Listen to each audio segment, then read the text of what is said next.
Hey guys, welcome back to another episode of History Facts you absolutely don't need and probably shouldn't be proud to know. Today's topic is something I promise you'll smell before you understand. 18th century taverns, or as I like to call them, the original escape rooms. But instead of puzzles, you're trying to escape a respiratory infection. We're about to take a little nose-first stroll into the aromatic ecosystem of your average 1700s drinking den. It's less ye old cosy pub and more biohazard with beer. And if you're the type who complains about subway smells or festival porta potties, buckle up. Oh, quick thing before we dive headfirst into the stench vortex. Drop a comment and tell me where in the world you're watching from, what time it is, and whether you're trying to fall asleep or just putting off something important. I'm always fascinated to know where my fellow night owls and procrastinators are lurking. Alright, let's start with the first and most immediate problem, your nose. You walk into an 18th century tavern and your olfactory system immediately files for divorce. The smell isn't just bad, it's layered. Like a sad parfait of humanity's worst decisions. There's the baseline funk of unwashed bodies. A rich, sweaty musk fermented to perfection by people who genuinely believed bathing was a health risk, which in fairness was kind of true back then. They thought water opened your pores to disease, which, ironically, meant avoiding water just gave disease a front row seat. So what do you get when everyone is dodging bathtubs like they owe them money? A crowd of sour, leathery humans, each radiating their own signature blend of BO, foot rot, and mystery mildew. Imagine a rugby team after a week-long bender, but make it historical. Now layer that with the smell of food, and by food I mean whatever used to be food and hasn't figured out it's not anymore. Greasy meat juice that's been soaking into the wood for years, plus open barrels of salted fish, congealed stew, and the occasional charred pigeon if you're really lucky. But that's not all. Let's not forget the human waste, because, fun fact, plumbing was mostly a suggestion. Many taverns had either a pit latrine out back or, more commonly, they just dumped their chamber pots out the nearest window, into the street, where it would mingle with the rain, mix with horse dung, and form a fragrant, ankle-deep slurry locals called city life. And when it rained, oh baby, it didn't wash the streets, it activated them. Inside the tavern, the floors weren't exactly helping. You'd think, maybe, sawdust, right? Something to soak it all up. Maybe a polite broom situation? No. The floor was a living organism, a sticky, pungent mat of beer residue, old food scraps, unidentifiable fluids, rat poop, and the collective DNA of everyone who'd ever spat there. Which was often, because spitting was the national pastime. There were communal spittoons, literal buckets for phlegm, usually placed in the corner like a cursed centerpiece. And yes, people used them. And no, they weren't cleaned. They were more of a visual suggestion, like a wet paint sign in a wind tunnel. The result? You're standing in a room where the walls reek of ale-soaked wood, the air tastes like fermented shoe, and the floor audibly squishes. It's not a tavern, it's a texture. Let's take a second to compare that to a modern dive bar. Ever been in one of those places with sticky tables, bad lighting, and a jukebox that only plays 3 songs from 1987? Yeah, that's luxury compared to what we're talking about here. Modern dive bars at least pretend to know what a mop is. In the 18th century, the mop was God's reign, and even then it just made everything more slippery. And while we're on the subject of slippery, you will step on something. It might be a rat, it might be a fish bone, it might be a tooth. Honestly, after 5 drinks you stop asking questions. Now, let's address the patrons themselves. They've been marinating in their own essence for days. Their clothes, probably wool, probably damp, have absorbed everything. Sweat, smoke, stew, spit. And their shoes? Clogged with mud, dung, and 20 different types of bacteria that haven't been discovered yet. So what does the average tavern smell like? Imagine an armpit wrapped in wet burlap, stored in a root cellar full of expired onions, and then used as a footrest for a goat with digestion issues. That's before the fireplace smoke kicks in. Oh, right. The fireplace. The one source of warmth and light, which also pumped the room full of soot and ash and the scent of whatever was burning, which was often garbage or mystery animal parts. The result was a thick, heady blend of smoke and meat vapours, like a barbecue held inside a chimney. You know that moment when you open a gym bag that's been in the trunk all summer? Now add beer, blood, and a hint of mouldy bread. Congratulations, your nose has just travelled in time, and it wants to go back. One more thing, because why not? Body lice. Not exactly smell-related, but absolutely vibe-related. These little creatures were your constant companions, living in your clothes and adding just a touch of itch to the overall ambience. Everyone had them. They were like the tavern's unofficial mascot. So, to recap. You're in a wooden room that's been absorbing fluid since before your great-grandparents were born. The floor is a petri dish. The air is damp with sweat and smoke. You're surrounded by people who fear water and embrace fermentation, both culinary and personal. It's humid, it's crowded, it's loud, and everything smells like it has a backstory, a bad one. Honestly, the fact that anyone had an appetite here is either a testament to how strong ale was, or just how low the bar for comfort used to be. Or maybe they'd simply lost all sense of smell, which, come to think of it, might have been a blessing. Anyway, that's the welcome wagon to your 18th century tavern experience. If your eyes aren't watering yet, just give it a few minutes. So go ahead, grab a pint. Just don't think about what was last in the mug, or who. You've survived the smell. Barely. Your nostrils may never forgive you, but congratulations. You've stepped over the vomit-slick threshold of the 18th century tavern. Welcome.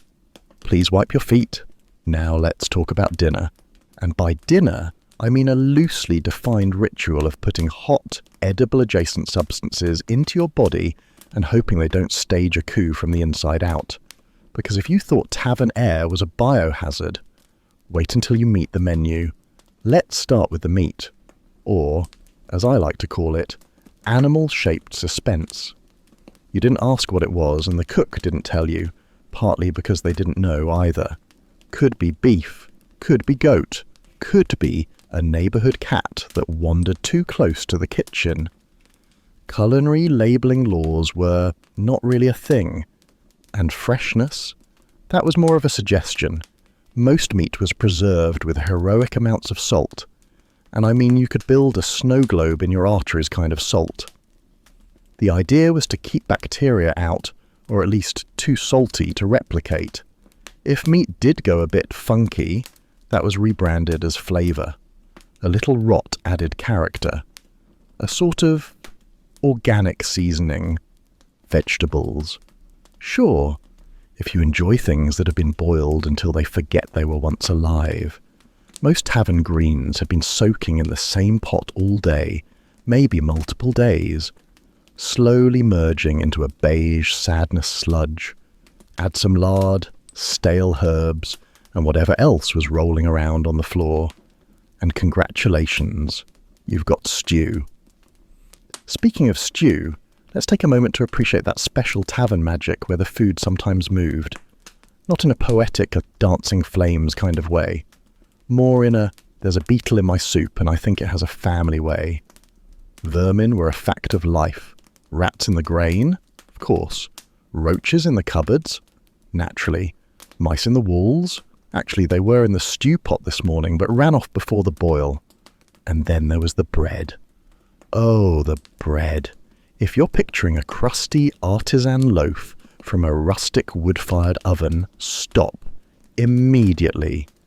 18th century tavern bread was an unholy alliance of wheat, mystery flour, and whatever white powder was cheap and vaguely edible. Chalk, sawdust, ground-up bones, pipe clay, yes, actual pipe clay, all made it into the mix. Your baguette might have doubled as a building material. And this wasn't fraud, by the way. This was standard baking practice, because flour was expensive and customers were poor and not legally protected against, well, being fed rocks. Now let's quench that thirst. Water. You sweet, innocent fool. No one drank the water. Water was what you used to get cholera or rinse out your chamber pot, sometimes both at once. Instead, everyone drank beer. Children, adults, the elderly, monks, probably the rats too. It was considered safer, and to be fair, it was safer, because the brewing process killed most of the pathogens. But before you imagine a cold, frothy pint of hoppy goodness, remember this was small beer. Basically alcoholic oatmeal, low in alcohol, high in chunkiness. It was often cloudy, warm, and vaguely chewy. Think, the smoothie nobody asked for. There were stronger ales and spirits, of course, but those cost more. And stronger alcohol led to stronger decisions, which is how someone once ended up eating a boot in a drunken bet, and the cook thought, that actually gives me an idea. Which brings us to tavern specials. Boiled sheep's head was an actual thing. So was eel pie, jugged hare, and my personal favourite, ragout of lights, which charmingly translates to animal lungs in gravy. Don't ask what kind of animal. At that point, does it really matter? Presentation wasn't a priority. Food was slopped into bowls or wooden trenchers, sometimes shared between multiple people. You might not know them, you might not want to know them, but congratulations, you're now connected by soup, cutlery, if you were lucky. Most folks used fingers, knives, or spoons they brought themselves. Communal utensils existed, but weren't cleaned. You hoped the last guy didn't have scurvy, or syphilis, or both. And let's not forget dessert. Assuming you still had teeth by this point, there was always the possibility of sweet treats like treacle pudding, which was just dense suet and syrup steamed into submission. Or, in nicer places, fruit pies filled with mostly apples and partly bugs. Not deliberately. But again, you weren't paying for luxury, you were paying for calories. The real kicker? You still had to pay for this. Food wasn't included with your room or your tankard, and depending on the innkeeper's mood or how many buttons you had left on your coat, you might be charged in coin, in labour, or in the time-honoured tavern tradition of bartering something, anything, that didn't bite. And if you dared to complain, the cook might spit in your next bowl, assuming he hadn't already spit in this one. Spitting in food was practically a condiment. You weren't just consuming calories, you were consuming DNA. Modern comparison. Imagine if your local pub served nachos that screamed when you bit into them. And also, the tortilla chips were real chipboard. And your beer came with a side of medieval bacteria. So, yes. If you're travelling through time and find yourself starving in the 18th century, you have two choices. Eat the stew and hope your immune system is built like a warhorse, or chew on your own boot, which, incidentally, is what some people did when things got desperate. Anyway, bon appetit. You're going to need that energy, because once the food settles, or doesn't, you'll want to lie down, and that's where the real nightmares begin. So you've eaten the rat stew. You've marinated in the aroma of fermented filth and pipe clay bread. Congratulations, you've survived dinner. Barely. But now, logically, it's time to sleep. Or, at least, to attempt something loosely resembling sleep, while surrounded by snoring strangers, medieval parasites, and the faint hope that nothing crawls into your ears. Welcome to the overnight experience at an 18th century tavern. It's not a bed and breakfast, it's more like a lice buffet with screaming. First of all, you're not getting a private room unless you're very rich, very lucky, or very bribey. And even then, Private means someone may only occasionally kick the door open and vomit near your boots. But let's assume you're poor, because let's face it, you're here watching a 2 a.m. history video about taverns. We're all peasants in this scenario. So you get the common room, a lovely space if your idea of comfort involves straw mattresses soaked in decades of human fluids and despair. The beds? Oh no, don't be silly. Beds are for aristocrats and people with spines that haven't yet been broken by farm labour. What you're dealing with is more of a shared mat situation. Think, a big sack of straw on the floor, occasionally refluffed by someone kicking it while looking for their pants. And yes, you are absolutely sharing it with strangers. The idea of personal space was about as real as gluten-free ale. You might end up snuggled between a blacksmith who talks in his sleep and a toothless sailor with night terrors and a surprisingly aggressive spoon. And let's talk about what's in that straw.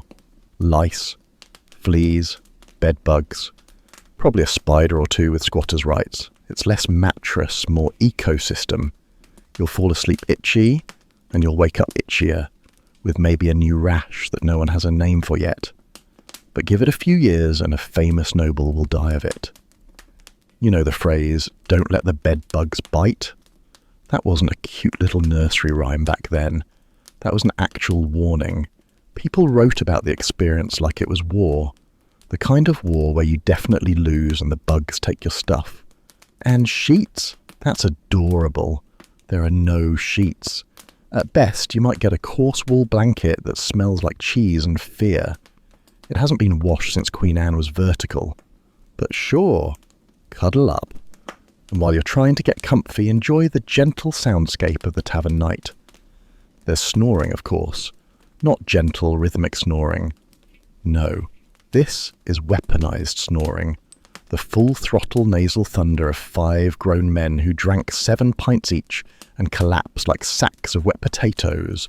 There's wheezing, there's coughing, there's the unmistakable slap of someone being slapped. You might even hear moaning, and not the kind you want. See, taverns often doubled as brothels, or at least casual hookup hubs for people whose standards were somewhere between "are they conscious" and "is that a human?" You didn't ask questions. You just focused on not making eye contact with whoever was making questionable noises 3 feet from your head. Now let's get into the toilet situation, because of course we must. Nature calls. And in the 18th century, it screamed. There were no bathrooms. What you had instead were chamber pots, little ceramic bowls of shame tucked under the bed, like a secret toilet just waiting to be kicked over in the dark. This is not a theoretical problem. Historical accounts, actual ones, not the kind made up for sitcoms, tell us people regularly confused the night soil pot with the soup pot. Yes, that happened, because when both are crusty and smell like regret, mistakes are inevitable. And even when used correctly, these pots had a habit of being full. And when I say full, I mean menacingly brimming. Now, if you're lucky, someone might empty it out the window in the morning. If you're unlucky, it's still there, watching you, judging your digestion. Occasionally, people skipped the pot entirely and just went outside. That's fine in theory, until you realise that outside might mean a communal alley with other tavern patrons doing their business 6 inches away. Modesty was for Sundays and funerals. And let's not forget about the cold. No insulation, no central heating. If it's winter, you're basically sleeping inside a giant wooden refrigerator filled with piss and nightmares. The fire might still be going downstairs, but good luck feeling any of it while the wind howls through the gaps in the wall like it, too, is trying to escape the stench. Also, rats. Yeah, we're back to rats. They weren't just kitchen guests. They were roommates. If you slept near grain or cheese, congratulations, you're hosting a midnight snack orgy for rodents. And don't even get me started on the scratching sounds. Once you've heard a rat run across your chest while you sleep, you start rethinking a lot of your life choices, including watching this video instead of becoming a dentist. Now, some people would drink themselves into oblivion before sleeping, which honestly might be the best tactic. If you're unconscious, you don't notice the lice, the moaning, or the fact that someone just farted directly onto your shin. It's a strategy, not a healthy one, but a strategic one. And you might be wondering, wasn't this uncomfortable for people back then? Well, yes, but also no. Because comfort as we know it was not a thing. You didn't expect to be clean, quiet and cozy. You expected to survive the night without someone stealing your boots or sneezing blood on your face. And that was a good night. To them, the tavern was a step up from sleeping on hay in a freezing barn with your cousin and a goat. At least here there was alcohol. And maybe a weird stew. So next time you check into a motel and the sheets are wrinkled or the ice machine's broken, just remember, at least the bed isn't shared with 3 drunk strangers and a colony of insects that might unionize. You're doing fine. And now that you've had your nap in Hell's bunkhouse, it's time to wake up and meet the locals. Don't worry, they're worse. All right, let's stumble right into where we meet the warm, welcoming locals of your average 18th century tavern. Think of it like walking into a pub at last call, except it's always last call. Everyone's armed with something blunt, and no one remembers their name, including you. So, you've survived the smell, eaten something that might have once been alive, recently or otherwise, and possibly slept on a mat that had its own ecosystem. Now, it's time to socialise. Because what's the point of time travelling to a filthy pre-modern tavern, if not to strike up a chat with a guy whose last dental appointment was never? Let's start with the vibe. If you imagined a charming pub full of twinkling candles and friendly locals spinning tales over mugs of frothy ale, let me stop you right there. This is not a Renaissance fair. This is an unsupervised basement party hosted by people who have never once boiled water for safety. The social scene. Chaotic. Taverns were one of the rare places where the usual class structure got squishy. You'd have farmers drinking next to debt-riddled nobles, sailors next to highwaymen, and that guy in the corner who hasn't blinked in 30 minutes? Probably a deserter. Maybe a preacher. Hard to say. Everyone was there for the same reason. Booze, warmth, and maybe forgetting how bleak everything else was. Alcohol was the great equalizer. And by equalizer, I mean the thing that turned every minor disagreement into a full contact sport. Now, if you're thinking, well, at least there were no phones to distract people from meaningful conversation, I have good news. Conversation was happening, and bad news. It often ended in someone losing a tooth they couldn't afford to lose. Drunken arguments were basically tavern furniture, and so were the people passed out on the floor. Fights erupted over everything. Debts, dice, someone looking at someone else's cow the wrong way, you name it. But this wasn't stylish Hollywood bar brawling with choreographed punches and dramatic piano music. This was more like grab the nearest blunt object and flail until gravity wins. Chairs, not for sitting. They were weapons with legs, tankards, multi-purpose. Drink from them, throw them, or use them to hold your teeth if you were lucky enough to still have any. And teeth, by the way, were in criminally short supply. Dental hygiene in the 1700s was, let's call it, aspirational. Most people's mouths looked like a haunted graveyard. Rotten stumps, blackened gums, missing molars. Smiles weren't charming. They were threats. The tavern wasn't just full of toothless patrons. It was full of people aggressively toothless, who would lean in too close and scream tavern songs in your ear with the breath of a fermented trout. And don't get me started on the spitting. You'd think with all the filth already coating every surface, maybe folks would avoid adding more. Nope. Spitting was as casual as blinking. Onto the floor, onto tables, mid-sentence, mid-song, mid-someone else's drink. And not dainty little expectorations. No, we're talking full-bodied, chest-rattling loogies, delivered with the kind of commitment usually reserved for stage actors and people birthing livestock. The floor, which was already marinating in centuries of spilled ale, rat droppings and sadness, simply absorbed more. It was basically a living organism, a sticky, bacterial sponge that watched you. And amidst all this bodily chaos was gambling. Of course there was gambling, dice games, card games, coin flipping. If it involved chance and the potential to yell at someone, it thrived in the tavern. Problem was, half the time no one remembered the rules, and the other half someone invented new rules mid-game while holding a knife. Cheating was rampant. Fights over cheating were even more rampant, and the only real winner was the guy who got to walk out with pants still on and ears still attached. Occasionally, the whole room would pause for a musical interlude. A song would erupt, usually a bawdy, violent drinking tune, and the whole tavern would join in like a chorus of drunken geese honking through a meat grinder. No one was in tune. Lyrics were optional. Elbows were mandatory. And someone, without fail, would end the song by vomiting into a bucket that used to hold fish. Possibly still did hold fish.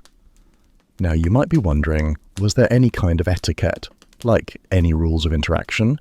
Technically yes, just not the kind you're hoping for. Tavern etiquette was mostly about knowing who not to mess with. You insulted the wrong guy, and suddenly you were outside in a mud pit, reenacting the invention of the concussion. Women were present too, though usually in specific highly gendered roles, serving drinks or working the brothel upstairs, or just trying to make enough coin to not die of exposure. And being a woman in a tavern, that came with its own level of nightmare. The leering, the grabbing, the absolute lack of personal boundaries. It was less fun girls' night and more try not to get groped while carrying boiling soup. And no one, absolutely no one, was sober. Taverns didn't serve water. That was suicide, literally. Drinking the water was like speed-running dysentery. So everyone drank ale. Morning ale, table ale, strong ale, whatever they could get. Even children drank watered-down beer because it was safer than H2O No. So, what do you get when you pack 30 drunken strangers with open sores and communicable diseases into a wooden box that smells like despair and regret? You get the 18th century social hour, complete with live music, spontaneous brawling, and the lingering threat of a knife fight over who stole whose goat last spring. And through all of this, the yelling, the spitting, the vomiting, the singing, the tavern owner just shrugged, because business was good, and as long as no one burned the place down again, it was just another Tuesday night. So, to recap, if you're thinking about striking up a conversation with the locals during your little historical vacation, just know that the only thing sharper than their knives was their halitosis. And maybe, just maybe, keep your back to the wall and your tankard away from anyone making eye contact while whistling through gum holes.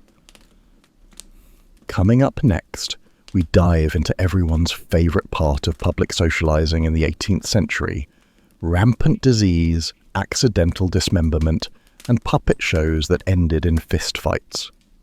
Because of course they did. So, you've managed to avoid food poisoning, survived your night-cuddling lice and Larry the coal-dusted stranger, and even made it through a round of drunken dice with someone who may or may not be legally dead. Now, it's time to address the final hurdle of the 18th century tavern experience, the one that really separates the casually inconvenienced from the actively dying. Let's talk about public health, or more accurately, its complete absence. You see, back then the tavern wasn't just a bar, it was a multi-purpose biohazard. This was your hospital, your bank, your courtroom, your hookup spot, your newsstand, your fight club, and sometimes your final resting place. It was all the buildings, and none of the regulations. Let's start with disease. You know how today we get grossed out when someone at Starbucks sneezes into their sleeve instead of a tissue? Imagine that, but everyone sneezing directly into a communal tankard, then passing it to you with a wink. Sharing drinks wasn't a risk, it was expected. Same with beds, spoons, bodily fluids, and long-winded stories about that one time they almost died from a mysterious rash. And you know what? They probably did. Because disease in the tavern wasn't a rare threat. It was the main act. Smallpox, dysentery, typhus, syphilis, the classics really. Some of these you'd catch just from being in the same zip code, assuming zips or codes had been invented. Others required more direct interaction. And let's be honest, after 6 pints of mildly alcoholic porridge, people weren't exactly making the best decisions. Now, if you did get sick, which statistically you did, there were options. And by options, I mean bloodletting, or hope you die quietly. Medical practice at the time was a sort of macabre improv theatre. Doctors, if available, might suggest applying a warm poultice made of pigeon droppings to your chest, or they'd just start slicing veins open to let the sickness drain out. The leech industry was booming, and if you've never seen a drunk barber surgeon try to juggle scissors, scalpels, and live parasites, well, count yourself lucky. Then there was syphilis. Glorious, ever-present syphilis, not only common, but oddly socially accepted. People talked about it the way we talk about the weather. Bit of a chill in the air today. Yes, and I've got the pox again. No shame, just vibes and rashes. If you're wondering how all this disease was allowed to flourish, again, we return to the core philosophy of the 18th century tavern. What if hygiene, but never? Water was suspect, soap was a luxury, and ventilation was something only birds understood. The windows might open, but usually didn't, either nailed shut or too caked in soot and old beer vapour to bother. It was like living inside a damp fireplace full of exhaled regrets. Now, what about entertainment, you ask? Surely there were lighter moments. You know, something fun to distract from the skin boils and existential dread? Yes, if your definition of fun involves small-scale violence and animal cruelty. One popular form of entertainment was bear baiting, where an actual bear was chained to a post while dogs were released to attack it, to the absolute glee of the crowd. Nothing says Friday night like blood sport and moral decay. If no animals were available, humans would do just fine. Drunken brawls, impromptu duels, and spontaneous public floggings were always on standby. There were also puppet shows, but before you imagine anything wholesome, no, these were violently political, often obscene and weirdly aggressive. Think less Sesame Street, more Game of Thrones on ketamine. Music, too, if you can call it that. Someone might pull out a fiddle and play something upbeat, at which point a group of very drunk people would attempt dancing. It was enthusiastic. Limbs flailed, teeth were sometimes lost. If someone broke a chair over your back during the chorus, well, that just meant the spirit moved them. Of course, taverns also doubled as execution viewing platforms. If there was a public hanging or beheading scheduled, and let's be honest, there usually was, you could expect a front row seat if you got to the tavern early. Maybe even a 2-for-1 drinks until the axe drops special. And let's not forget the brothel component, not next to the tavern, often inside it. Many taverns simply designated a back room or upstairs for the transactional affections of local entrepreneurs. Privacy was minimal, judgment even less so. Diseases again made the rounds. Love was in the air. So was gonorrhea. All this to say, when you stepped into an 18th century tavern, you weren't just ordering a drink. You were signing up for a full-body assault on your immune system, your morals, and your sense of smell. It was immersive, like a Renaissance fair, if the Renaissance fair actively wanted to kill you. And yet, these places were the beating, festering heart of early modern society. Taverns were where deals were made, revolutions quietly planned, songs born, lovers met, and lives ended.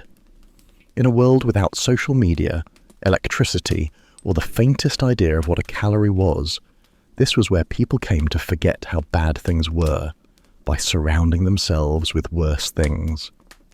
So, next time you walk into a dimly lit dive bar and wrinkle your nose at the smell of spilled beer and regret, just remember, it could be worse. Much worse. You could be sharing a straw mattress with a toothless sailor named Jebediah, while someone throws up into a boot next to a puppet show about tax reform. Cheers to progress. All right, that's your whistle-stop tour through the glorious health hazard that was the 18th century tavern. If you've made it this far without gagging or cancelling your imaginary time travel plans, congrats. You're either very brave or very broken inside. Possibly both. If you're still awake and enjoyed this educational descent into humanity's worst decisions, go ahead and tap that like button like it owes you money, and maybe subscribe so we can continue this unhealthy relationship built on sarcasm and historical trauma. And hey, drop a comment. Tell me which part of tavern life ruined your appetite the most. Or if you're just here because you can't sleep and needed a voice to talk you out of building a time machine. Either way, I see you. I respect your chaos. And if you think that's invasive, wait until you hear about the bathroom situation. You know how you treasure those few minutes of privacy in the bathroom, scrolling through your phone and wondering what's stuck under your toenail. Probably because